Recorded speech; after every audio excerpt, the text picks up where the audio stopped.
Salut fans de Yu-Gi-Oh! J'espère que vous allez bien. Aujourd'hui, on se retrouve pour le deck rétro de Yu-Gi.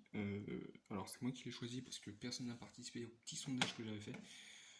Donc, le sondage, par la suite, je l'ai supprimé. Avant toute chose, normalement, il y aurait dû avoir deux vidéos sur les ouvertures de Blazing Vortex. Malheureusement, les enregistrements, ils ont bien fonctionné, mais ils s'arrêtaient à chaque fois. Donc c'était galère pour enregistrer. Et en plus de ça, pour bien commencer l'année, j'ai ma centrale qui est en train de me lâcher. Donc il faut que je l'emmène en réparation, voir ce qui va pas. En gros, elle surchauffe pour un rien, elle s'éteint, elle se met tout le temps en sécurité. C'est vraiment le bordel. Alors, je fais le récap des cartes super, ultra et secrètes que j'ai eues de l'extension Blazing Vortex. J'annonce déjà que les cartes communes, toutes les cartes communes, alors j'en ai gardé pour ma collection, une de chaque, mais le reste part à la vente. Donc mon lien et Rakuten sera toujours en description en bas de mes vidéos. Et donc les cartes, j'ai commencé à un peu en mettre là. Surtout quelques super rares aussi. Donc je vais vous montrer un peu les cartes que je vends en super rare. Les 4 cartes secrètes rares, je ne les vends pas. Et les ultra rares, je regarderai, mais je crois qu'il n'y en a qu'une qui part à la vente. Et puis voilà, donc j'ai prévu d'enregistrer des vidéos, pré-enregistrer des vidéos pour pouvoir les programmer et que vous ayez des vidéos au moins jusqu'à la fin de la semaine et début de semaine. Je connais quelqu'un qui pourrait s'occuper de ma centrale, donc ça risque de prendre du temps. Donc voilà. Si vous voyez qu'à partir de la semaine d'après, de la semaine prochaine, il n'y a pas de vidéo, vous vous inquiétez pas. Je trouverai un moyen pour faire des vidéos et les publier. Donc on va commencer par les super rares. J'ai eu deux bêtes sacrées Hyperiton. Donc il y en a une qui part à la vente et l'autre dans ma collection. Les deux. Alors, attendez, voilà, c'est mieux comme ça. Les deux Oneroi tourmenteur du miroir des rêves. Pareil, un à la vente, un dans la collection. Les deux dragons chevalier dragonité Gamfaboar. Gamfaobar, putain. Ces deux cartes ne sont pas à la vente. Deux dragons armés du coup du tonnerre qui ne seront pas non plus à la vente, car je me fais un deck dragon du tonnerre. FEM qui ne sont pas à la vente non plus. Hop. Auto-Imé du monde virtuel Toutou qui n'est pas à la vente non plus. Donc je préfère vous dire celles qui sont en vente, celles qui sont pas en vente, comme ça vous verrez ce que je mets en vente ou pas. Et donc après le reste, de toute façon vous allez voir dans ma boutique. Les forces S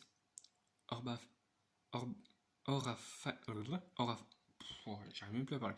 Aurafist ou Aurafist, c'est comme vous prononcez, pas à la vente. Fortia du rocher de guerre, un dans la collection et les deux autres à la vente. Les dragons armés du tonnerre LV3, comme vous savez, pas à la vente. 4 dragons armés du tonnerre LV5, il y en a un qui va partir dans la collection et je me tâte pour mettre 3 dragons armés LV5 dans mon deck dragon armé, je vais voir. Si j'en mets que 2, la dernière elle ira sûrement à la vente.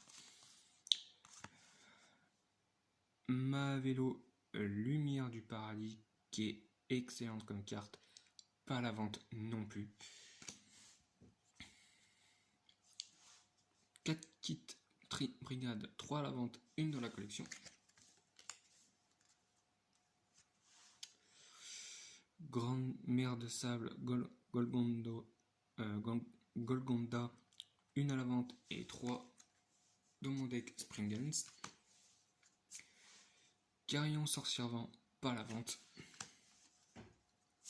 Observation Springens, pas à la vente non plus.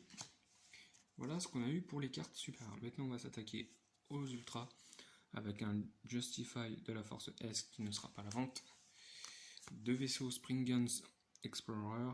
Alors, je vais voir si je les mets tous les deux dans le deck Spring Guns ou j'en mets qu'une. Je vais voir. Mais je crois que les deux vont aller donc avec. La sorcière vent. Gel clochette, pas à la vente. Gravito de la force S, pas à la vente non plus. De live jumelé, l'île la friandise, une à la vente, une dans la collection. Plus grande polymérisation, elle est super belle cette carte. Sincèrement, elle est magnifique. Elle ne sera pas à la vente. Elle va aller directement dans mon deck Dragon Blanc aux yeux bleus. Elle est géniale. Et ensuite, on va passer au secret rare. Nous avons sur Nelish le furieux seigneur d'or, qui est magnifique également. Il ne sera pas à la vente. Je crois que toutes les secrets rares que je vais vous montrer, elles ne seront pas à la vente.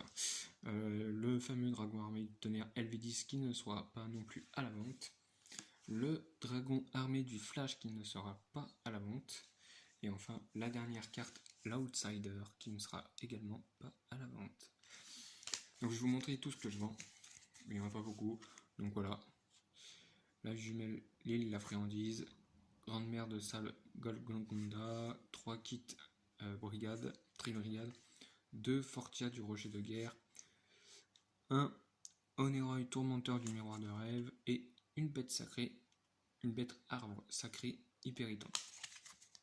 Voilà ce qui est pour le récap de ce que j'ai reçu de display Blazing Vortex. Maintenant on va s'attaquer au deck rétro de Yugi. Et puis en plus de ça, je vais pouvoir un peu vous parler de ce que je pense en ce moment, l'animé, l'évolution de l'animé, etc. Alors je vous lis pas les noms, je vous les montre juste comme ça. Bon, je peux plus vous parler de ce que je ressens en ce moment pour l'animé. Alors il y a eu une sacrée évolution quand même, depuis le tout début jusqu'à Seven, il y a eu une sacrée évolution.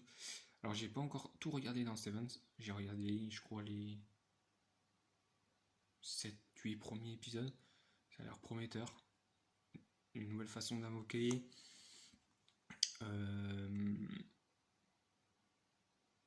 nouvelle façon d'invoquer. Et puis de nouveaux monstres. Le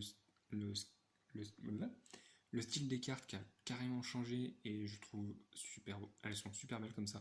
J'ai trouvé super beau le dragon blanc du bleu en rush duel ainsi que le magicien sombre.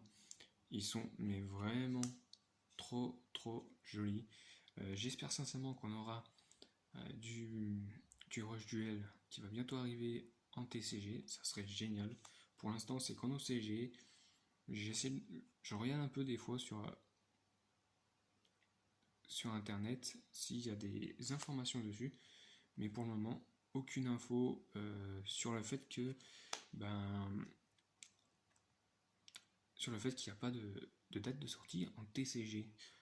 Alors si vous avez des infos, dites-le moi en commentaire, mais je pense que ça va pas tarder à arriver. Voilà, le petit gardien sceptique en secret rare, elle est magnifique. Alors vous voyez peut-être pas qu'elle est en secret rare là, ouais, je pense que vous voyez un peu, elle est sublime. Donc oui, mon deck Yugi, il est beaucoup brillant, on va dire. Le petit Kureo, une des cartes emblématiques du deck de Yugi, hein. On le voit dans quasiment presque toutes les saisons, et dans presque tous les épisodes. Le magicien sombre, tout droit sorti de Maximum Gold. Il est super joli. Le relief, mais et au toucher, c'est magnifique. Chevalier du Valais. Et donc oui, pour Yu-Gi-Oh, ouais, je m'attendais pas à ce que 20 ans plus tard, forcément je m'attendais pas que 20 ans plus tard, Yu-Gi-Oh existerait encore. On a eu pas mal d'invocations, synchro, exise, pendule, lien. Alors après, concernant les séries animées, alors niveau traduction en français de Yu-Gi-Oh! R5, c'était horrible. C'était mais vraiment horrible de chez horrible. Jamais vu une traduction aussi pourrie que ça. Un doublage plutôt. Un doublage et puis même la traduction parce que des fois il y a certaines phrases que il y a pas et c'est pas impactant quoi. Quand tu regardes l'anime en VO sous-titré en français et que tu vois les dialogues et tout, c'est super, mais quand c'est doublé en français, oh là là là là. Pour ma part, j'ai pas aimé Arc 5 pour plusieurs raisons. Déjà pour le doublage en français, après la version originale, elle est, elle est géniale cette série, mais elle n'est pas dans mon top 5, ni dans mon top 3 d'ailleurs cette série. Mon top 3 c'est Yu-Gi-Oh! Vrains, Yu-Gi-Oh! 5Ds et Yu-Gi-Oh! Duel Monster. Après vient GX, Zexal, Sevens et Arc 5. Donc voilà, et puis aussi pour niveau saison, je sais pas ce qui se passe en ce moment avec les Yu-Gi. Bah, je sais pas ce qui s'est passé avec les Yu-Gi-Oh! De Zexal et de Arc 5. Déjà, ça a commencé avec Yu-Gi-Oh! 5Ds. On a eu quand même 3 saisons, mais la troisième saison, elle a duré quand même longtemps. La première, c'était avec le tournoi et en antagoniste Jack Atlas. La deuxième, comme vous savez, les Partisans de Londres avec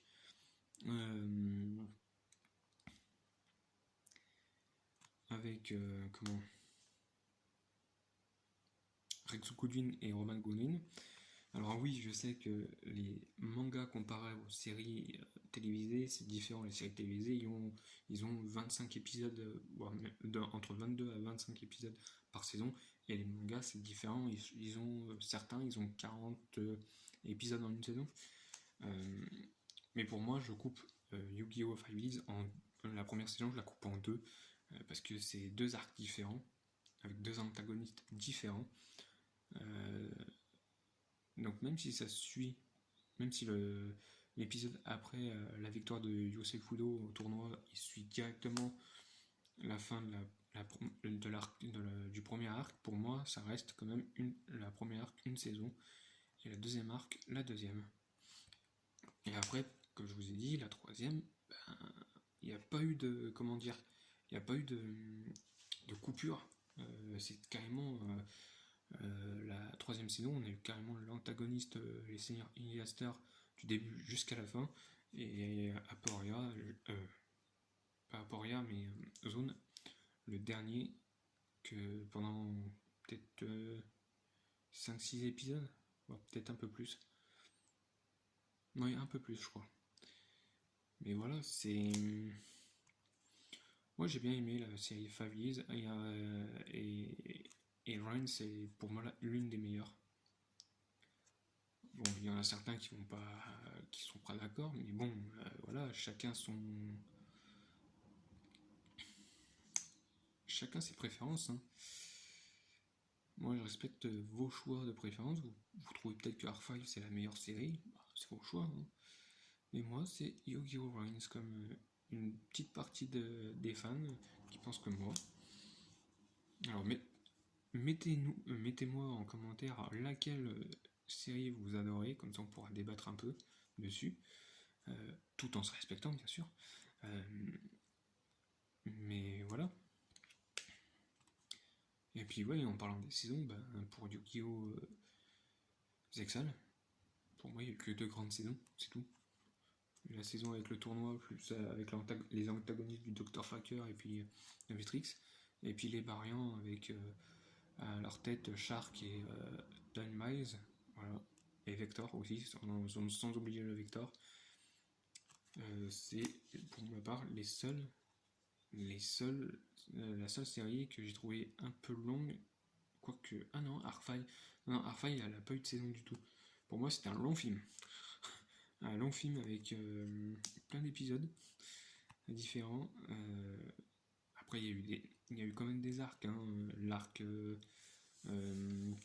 tournoi, l'arc dimension synchro, l'arc dimension Xyz, et la dernière, l'arc dimension. Donc il y a eu quand même 4 arcs dedans. Mais bof.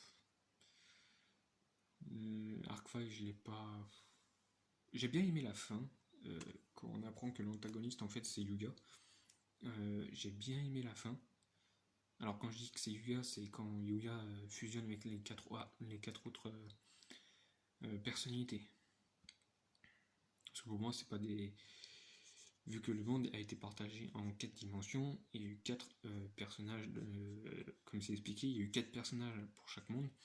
Le monde standard c'était Yuya, le monde Xyz c'était Yuto, le monde fusion c'était Yuri, et le monde synchro c'était Yugo.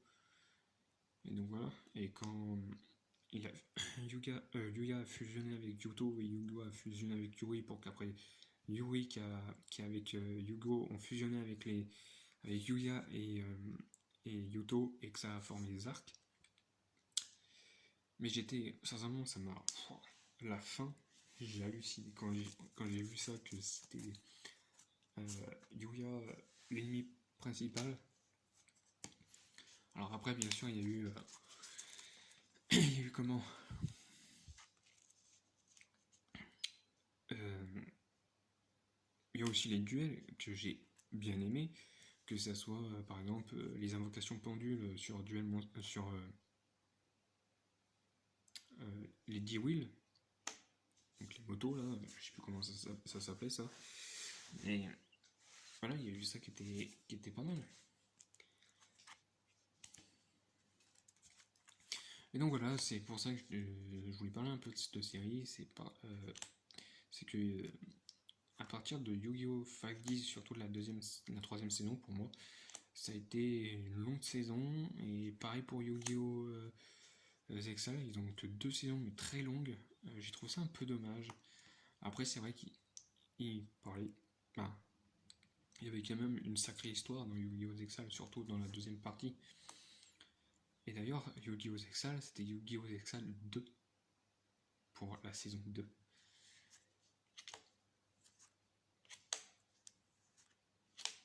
Dans la version originale, ils appellent ça comme ça, Yu-Gi-Oh! Zexal 2. Et ouais, donc ouais, moi j'ai bien aimé Zexal, c'était pas mal. Après, après voilà, après mon antagoniste préféré, c'est un peu dur de choisir, mais ça restera mes 2 antagonistes préférés, Ai et Marekishtar. C'est les 2 antagonistes que j'ai surkiffé dans tous les Yu-Gi-Oh! C'est les 2 que j'ai vraiment aimé. Alors Ai, on va dire que c'est pas vraiment un antagoniste, parce que même s'il est l'adversaire de Playmaker dans la 3e saison de Vrains, pour moi c'est pas vraiment un antagoniste, mais je le considère comme tel. Parce que depuis le début, en fait, on le soupçonne de, de comment manipuler un peu Playmaker, surtout dans un épisode de la saison 1 où un des sbires de Revolver se bat contre Playmaker et qui lui dit ta confiance en cet sinistre va en fait mener à l'humanité à la perte. Et quand on regarde un peu de plus près l'épisode, on voit la réaction de Ai, un regard ténébreux, et qui se retourne après vers Playmaker en lui disant vas-y écrase-le, termine-le et tout. Et là tu te dis mais il est bizarre, ce personnage il est vraiment bizarre. Et en fait je pensais que en gros quand il était devenu méchant, je pensais qu'on allait comprendre le pourquoi du comment. Et en fait on l'a un peu compris, c'est que alors moi ce que j'ai compris c'est que voilà, il a fait un petit voyage dans le futur pour voir grâce